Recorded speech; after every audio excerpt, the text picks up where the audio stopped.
অপরজনকে জানানো যে আপনি তাকে পছন্দ করেন এবং বিবাহ বন্ধনে আবদ্ধ হওয়ার জন্য কথোপকথনের আগ্রহ ব্যক্ত করা হারাম না।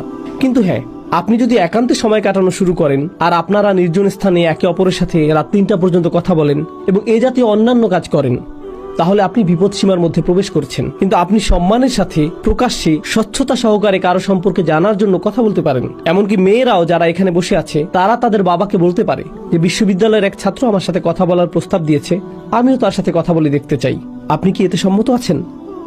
এটা ঠিক আছে, এরকম করাতে কোনো সমস্যা নেই।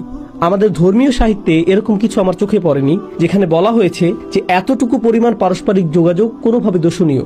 কিন্তু আপনি যদি কাউকে না জানেন, তার ব্যক্তিত্ব, তার পছন্দ অপছন্দ, তার হাস্যরসের অনুভূতি ইত্যাদি সম্পর্কে মোটামুটি ধারণা না নেন, আর আপনি যদি শুধু বলেন তাকে দেখে মনে হয় যে সে নামাজ আদায় করে, তার দাড়ি রাখা যথেষ্ট বড়, আমার মনে হয় এটুকুই যথেষ্ট, তাহলে আপনি হয়তো বিপর্যয়ের শিকার হতে পারেন।